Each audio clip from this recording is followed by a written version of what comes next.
પેરબલ થઈ જાય પછી એને બાબુ આકી બારી માં હાલો તો કેટલા લોકો માર સાલા બરોબર છે બાબુ કદ થોડી ગાડી જો તમે દિનેશભાઈ કેવી રીતે પેન્ડલ મારે છે જો ચાંદલ તૂટી ગયો જો તમે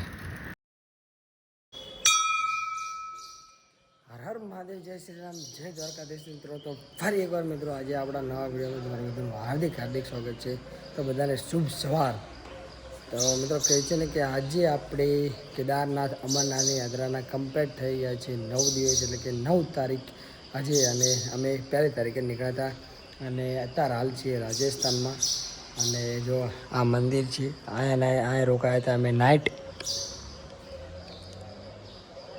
તો જો આ છે દિનેશભાઈ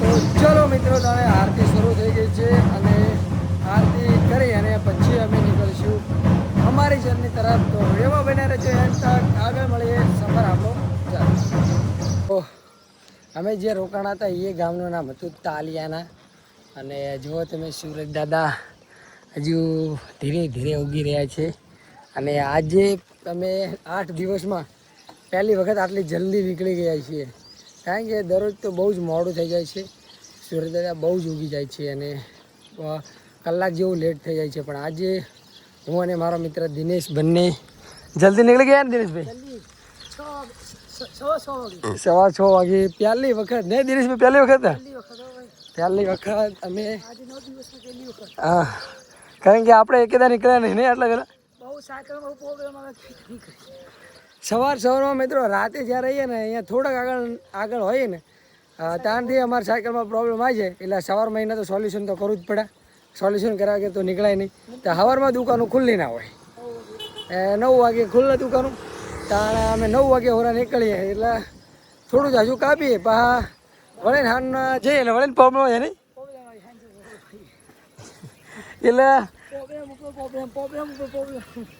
હજુ એવું તો અમારે એક દાડો એવો નહીં જો કે પ્રોબ્લેમ વગેરે અમારે સાયકલ આગળ ચાલ્યા હોય અમે અને હજુ આ સાયકલમાં ઘણો બધો પ્રોબ્લેમ છે ને હજી પ્રોબ્લેમ છે હજી સોલ્યુશન નથી કારણ કે જો પહાડોમાં અમને તકલીફ પડશે એટલે આગળ અમે વિચારીએ છીએ કે મોટી સિટી આવે ને અહીંયા ભલે આખો દિવસ બગડે પણ અમે સાયકલ કમ્પ્લીટ કરાવી શકીએ નહીં નીકળીએ આગળ કારણ કે બધું જ કમ્પ્લીટ કરાવીને પછી જ આગળ નીકળીશું એટલે તમે જોજો આ દિનેશભાઈની સાયકલ અમારે કમ્પ્લીટ કરાવવાની છે એટલે એક દિવસ તો અમારે એમાં બગડવાનો છે ફાઇનલી પણ જોઈએ છીએ હવે ધીરે ધીરે આજથી તમને અપડેટ સવારથી અપડેટ ચાલુ કરી દીધી છે ધીરે ધીરે આ પાછળ જે દેખાય ને એ છે ભારતમાળા હાઈવે અને ભારતમાળા હાઈવે તો તમને ખબર જ છે કે કેવો ખતરનાક હાઈવે છે એટલે આપણે વિચાર્યું કે ભારતમાળા નહીં જો ભારતમાળા હાઈવે ઉપર જઈએ ને તો રામદેવરા થાય છે 245 કિલોમીટર અને આ સીધા હાઈવે ઉપર જઈએ તો રામદેવરા થાય છે 221 કિલોમીટર તો આપણે તો ભારતમાળા હાઈવે ઉપર તો જવાય નહીં કારણ કે ખતરનાક હાઈવે છે કંઈક એક્સિડન્ટ અને પાણી અને કોઈ વ્યવસ્થા તો મળે જ નહીં તો એના કરતાં સાદા રસ્તે જેવું સારું ભલે 10-15 કિલોમીટર ફરક પડે પણ મજા આવે તો ચલો ભારતમાળા હાઈવેને કરીએ બાય બાય 8 વાગી ગયા છે મિત્રો અને દિનેશભાઈ કે મને થોડી ભૂખ લાગી ગઈ છે પેટમાં ગ્રોડ થાય છે તો કંઈ વાંધો નહીં નાસ્તો કરી અને પછી શાંતિથી આપણે આગળ સાયકલ ચલાવીએ તો જો કચોરી આવી ગઈ છે સરસ ચલો નાસ્તો કરી લઈએ પછી નીકળીએ આગળ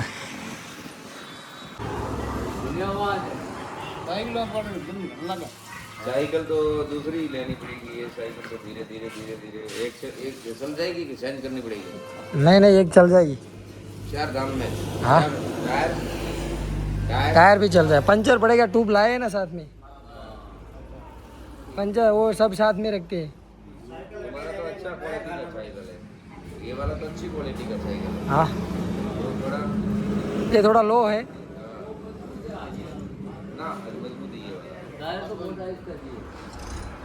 तो बड़ा हुआ तो क्या हुआ जैसे पेड़ खजूर बनती इधर रॉयल स्टाइल की साइकिल है ना युवा की देखो ये भारत सरकार वाले ने हमको पानी दे दिया ओके थैंक यू तो मित्रों खराब बपोर થઈ ગયા છે અને હું અને દિનેશભાઈ બંને વિચાર્યું હતું કે આજે થોડું વધારે સિંદરી ઉડી કાપી અને પછી રાત છું પછી અમે કંઈક આરામ કરીએ. પણ 2-3 દિવસથી તો મિત્રો એવું થાય છે ને કે આ દિનેશભાઈની સાયકલ રહી ને એનું પેન્ડલ દરરોજ તૂટી જાય. અને તૂટે ક્યારે ખબર? 12-1 વાગે જાણે તૂટા. હું આગળ જતો રહ્યો હોઉં, દિનેશભાઈ પાછળ હોય, તાણા જ દિનેશભાઈનું પેન્ડલ તૂટી જાય. એટલે જો અત્યારે હાલ દિનેશભાઈનું સાયકલનું પેન્ડલ તૂટી ગયું છે. જો દિનેશભાઈ કેવી રીતે પેન્ડલ મારે છે તમને વિશ્વાસ હોય જો નજીકથી બતાવું કે દિનેશભાઈ પેન્ડલ કઈ રીતે મારે છે. તમે જુઓ, જલ્દી થા ભાઈ. જુઓ તમે દિનેશભાઈ કઈ રીતે પેન્ડલ મારે છે. જુઓ, પેન્ડલ તૂટી ગયો. જુઓ તમે, પેન્ડલ તૂટી ગયું દિનેશભાઈ સાયકલનો જો હાથમાં.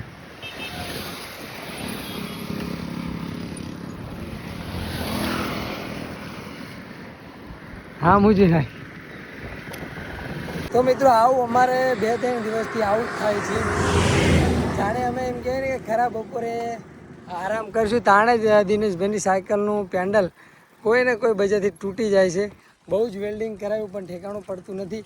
એટલે જોઈએ છીએ કે આગળ કંઈક સારું એવું શોરૂમ આવે સાયકલનું તો સાયકલમાં બધું સર્વિસ કરાવી નાખું છે કમ્પ્લીટ. એક જાત કોઈ જ પ્રોબ્લેમ ના આવે એવું કરાવવું છે. ભલે બદલાવવું પડે, ભલે થોડો ખર્ચો થાય પણ કરાવી નાખીએ. કારણ કે આવી વારંવાર અમારે લોંગ યાત્રામાં જવું છે. વારંવાર આવી અમારે બગડી જાય તો ના સેટ થાય. કારણ કે હજુ આ તો અત્યારે તો કંઈ નથી પણ આગળ જઈને અમને કઈ વસ્તુ ના મળે. તો દિનેશભાઈને કીધું કહું આગળ જઈને કંઈક કરીએ, ચલો જે થાય એ. મિત્રો આજે પણ અમને દિનેશભાઈની સાયકલે બહુ જ હેરાન કર્યા અને હાલ અમે નીકળી ગયા છીએ. અને જો બાડમેર 61 બાદ 190 અને 340 કિલોમીટર આ રીતે કંઈક ગામડા, આ રીતે કોઈક શહેર છે. અને આ સાઈડ તો તમે જોઈ લો, તમે જાતે વાંચી લેજો. અને હવે અમારે રામદેવરા આથી વળવાનું છે એવું એક ભાઈ અમને કીધું હતું કે આથી તમે ડાબી સાઈડ વળી જજો, હાઈવે ટુ હાઈવે ના જતા. તો કહે છે કે બધા હાલીને જાણે જતા હોય ને તાણા અહીંયાથી જતા હોય છે. ને આગળ અમારે 15-20 કિલોમીટર એક રવાની જગ્યા પણ આ છે. તો અહીંયાથી અમે વળી જઈએ અને આગળ પહેલાં પૂછી લઈએ શું સ્ટેટસ છે, પછી જ વળશું. કારણ કે એમ નામ વળાય નહીં. તો ચલો મળીએ આગળ. કારણ કે આ રોડ પણ તનોટા એવું કંઈક શહેર છે આગળ બહુ, અને આ રોડ પણ તનોટા શહેર એવું કંઈક જગ્યાએ જતા હોય છે. તો અમે હવે જઈએ છીએ. અહીંયા જો આ દિનેશભાઈ જાય છે, હું પાછળ છું અને અહીં વળવાનું છે અમારે. હું અને મારો મિત્ર બંને અત્યારે સિંધીવાળા હાઈવે ઉપર છીએ. જો આ સિંગ અમારો મિત્ર દિનેશ કહે છે. ધીરે ધીરે આગળ વધી રહ્યા છીએ. અમારે જવાનું છે આજે એક મંદિર છે, ત્યાં રાત રોકાવાનું છે. અહીંયાથી 15 કિલોમીટર જેવું છે. તો ચલો મળીએ, અપડેટ મળતી રહેશે આગળની.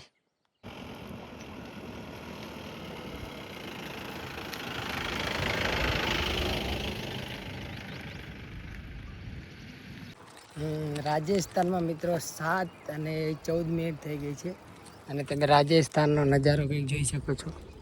હા, નાના નાના ઘર, એકલા ઘર હોય, બહુ ઓછું એવું ના હોય કે આપણે વળી એક ગામ એવું ના હોય. નાના નાના ઘર હોય, જો એના માણસ આવો કંઈક એમનો પહેરવાશ હોય. જો તમે ઘર હે ને અમુક ઘર હોય એવા 5-6 ઘર હોય અને એવા ગામનું નામ હોય. પહાડી નાના નાના ખેતરો એ બધું અહીં તમને જોવા મળે.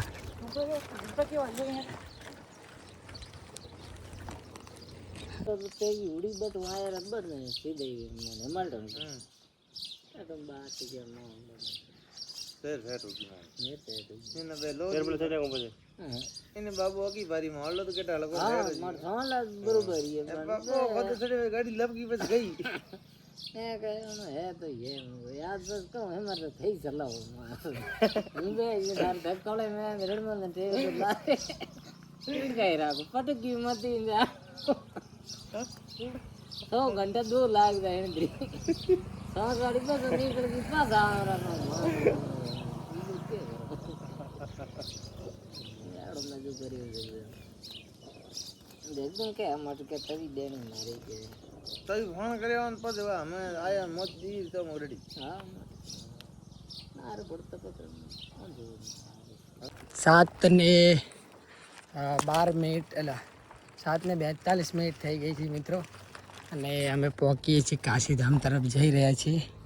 કંઈક રસ્તો કંઈક આવો છે. જો પહાડ જો હરણ,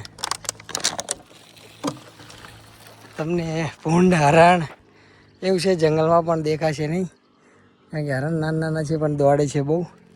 બતાવું તમને એવું લાગે તો ટ્રાય મારું.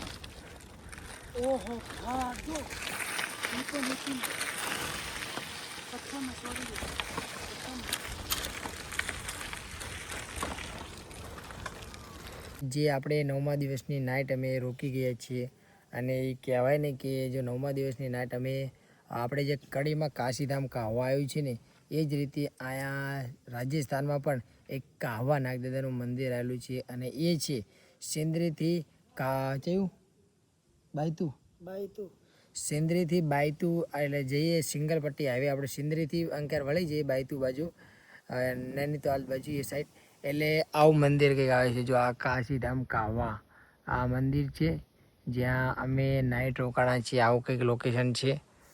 બધી જ વ્યવસ્થા મળી છે. જો ખાટલા પણ મળી ગયા છે, દિનેશભાઈ સૂઈ ગયા છે, અને આપણને પણ જો આ ખાટલા મળી ગયા છે. બધી જ વ્યવસ્થા, જમવાની પણ વ્યવસ્થા છે. સરસ કપડાં બધા ધોઈ નાખ્યા છીએ, અને હવે સૂવાની તૈયારી કરી દઈએ છીએ. સૂવા માટે હવે તૈયારી કરવી પડી છે. તો બસ મિત્રો, તમે પણ ક્યારે જો આવતા હોય આ બાજુ રામાપીરના દર્શન કરવા, તો હા આપણા કડીનું છે કાશીધામ કાહવા છે એ જ રીતે સેમ ટુ સેમ અહીંયા પણ એ જ બાપુનું કાશીધામ કાહવા આવેલું છે. તો રાત રહી હોય, કોઈ ફેસિલિટી હોય, કોઈ તકલીફ પડી હોય તો જરૂર આવજો. બાકી ચલો કાલ નેક્સ્ટ વિડીયોમાં મળીએ. તારા બધાને બાય બાય. જય શ્રી રામ, જય રામપીર.